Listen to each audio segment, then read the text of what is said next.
Assalamualaikum warahmatullahi wabarakatuh. Halo teman-teman semua.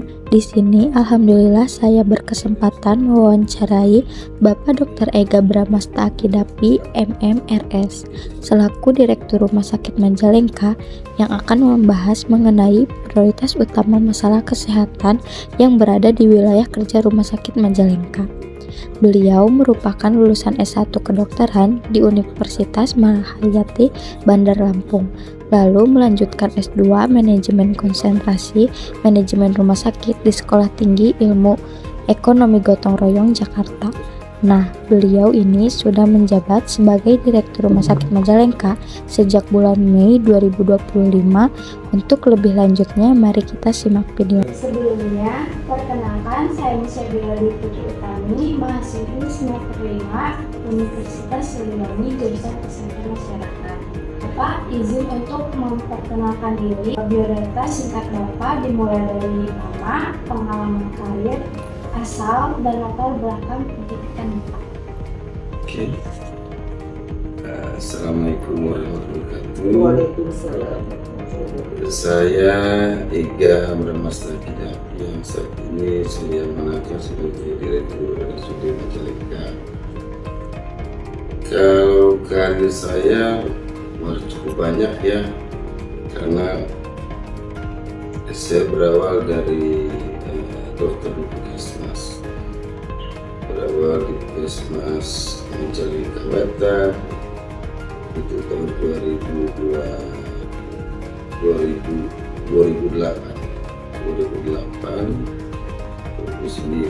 lalu saya pindah ke Puskesmas Cigaso, Puskesmas Cigaso. Lalu habis itu saya ke Puskesmas Maja, ya, Puskesmas Maja. 2016 itu saya pindah sebagai kepala bidang layanan medik di Rumah Sakit Citeres. 2019 saya di Rumah Sakit Majalengka saat itu menjadi kepala bidang Perlitbang. Tahun 2020 balik lagi ke Rumah Sakit Majalengka, Rumah Sakit Citeres itu sebagai kabid layanan medik. 2022 saya menjadi wakil direktur pelayanan itu di Rumah Sakit Citeres juga. 2025 ya, 2025 bulan Mei tahun ini saya ada di Rumah Sakit Majalengka sebagai direktur. Yang pertama mungkin Bapak ya, permasalahan kesehatan apa yang ada di Rumah Sakit Majalengka paling tertinggi menjadi sebuah tantangan? Ya, kalau seiring dengan perkembangan zaman, memang yang tertinggi itu masih didominasi oleh penyakit degeneratif ya, seperti gula, darah tinggi, ya itulah dua ini cukup tinggi.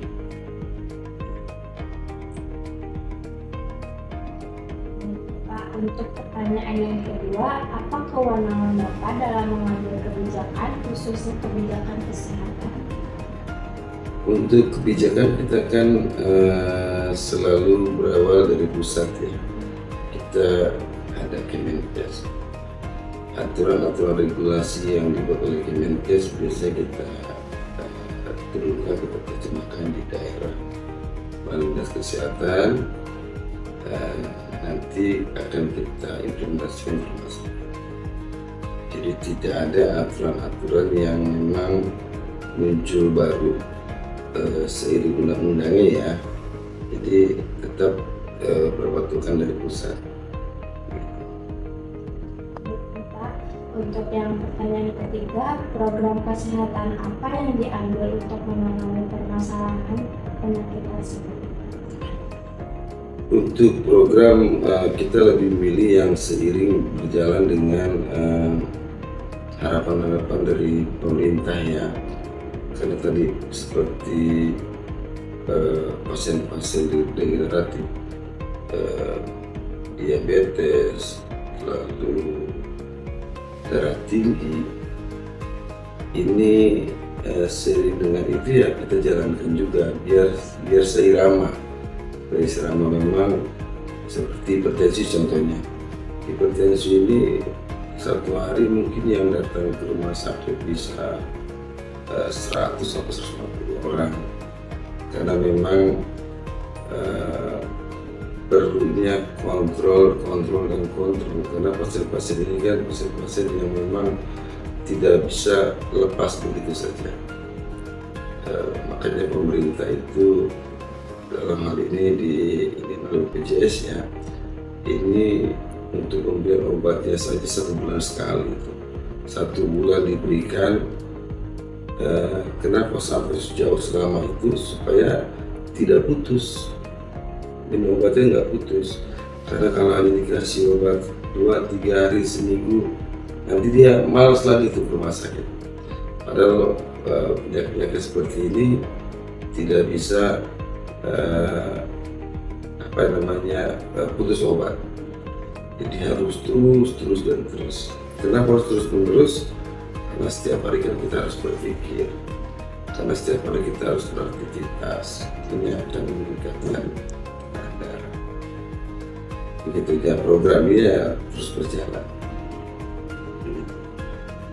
Untuk pertanyaan yang keempat, apakah ada hambatan atau kendala dalam menjalani kebijakan dan program tersebut? Tidak ada ya, karena aturan sudah jelas, regulasinya jelas, tinggal kita jalankan saja sesuai dengan aturan atau SOP yang berlaku. Tidak ada yang menjadi penghalang. Untuk pertanyaan yang terakhir, Bapak, apa harapan dan pesan terkait masa depan kesehatan masyarakat, khususnya di Kabupaten Majalengka? Dan menurut Bapak, bagaimana generasi muda untuk mendukung kebijakan kesehatan yang lebih baik ke depan?